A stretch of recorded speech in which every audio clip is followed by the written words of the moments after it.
So after uploading video of the Canon EOS R5 in 8K, I want to talk to you guys about how my computer handled it, if I think it's even good to be able to be used, and what it did from the overheating issues.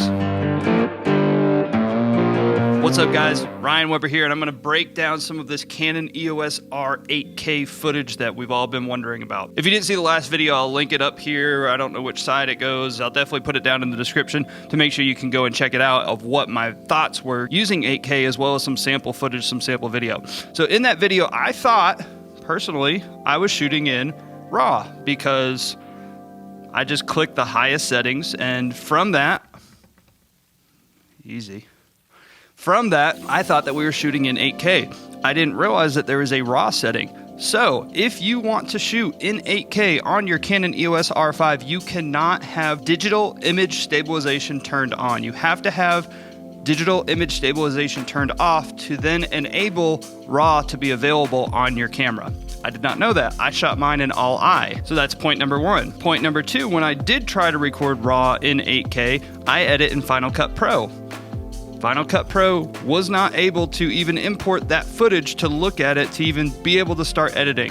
I have the Canon C200 here. I have Canon RAW Lite in this, and I can edit RAW in Final Cut Pro. So I'm sure there's gonna be some sort of update soon, but you can't edit the 8K RAW in Final Cut Pro, unless, once again, I just don't know what I'm doing.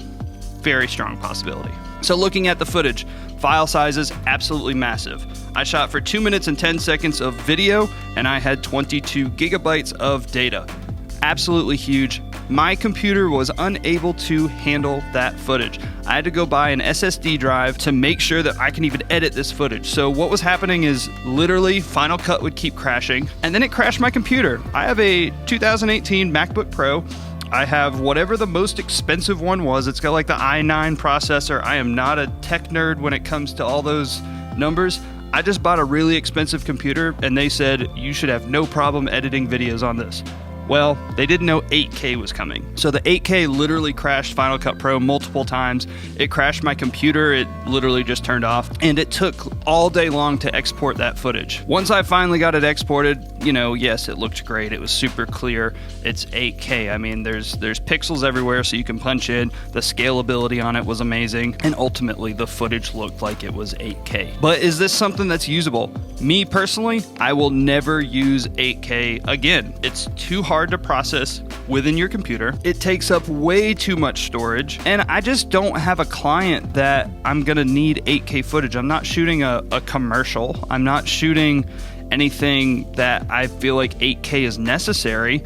So I just want to be able to get my footage into my computer, edited and turned around, because I run a video production and marketing company. So for us, speed is really, really critical. With 8K, you cannot be fast with it. It takes a very long time for your computer to take that footage in and then export that footage out. So for me, it's going to really, really slow my process, and there's just no way I'm going to ever use it in any of my normal video marketing client work. Now, it's cool to say you got 8K, but honestly, like, if they didn't have 8K on that camera, I'd be perfectly fine. And so for me, I'm looking at another Canon EOS, and you know, I might consider the R6. That might be something that's better suited for a video production content creation company. Now, I did shoot for 2 minutes and 12 seconds, but I didn't have any overheating issues. That's all I shot for though, 2 minutes and 12 seconds.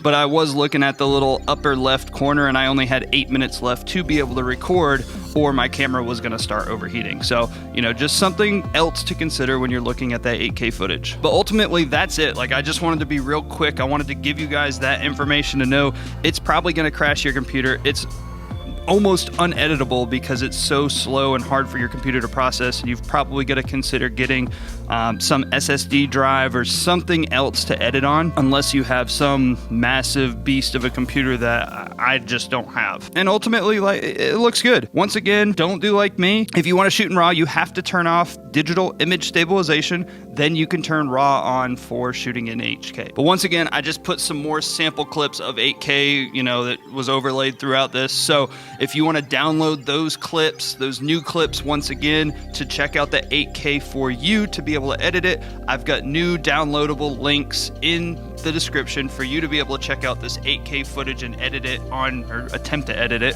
on your computer. But once again, guys, my name is Ryan Weber. I appreciate you stopping by. Make sure you subscribe to this channel. We're going to be doing Next, a comparison with the C200 versus the R5 to see how those images kind of align and see which one looks better. If you have any other questions or other ideas that you want to see about the R5 or a C200, let me know down in the comments, and I will see you guys in the next video.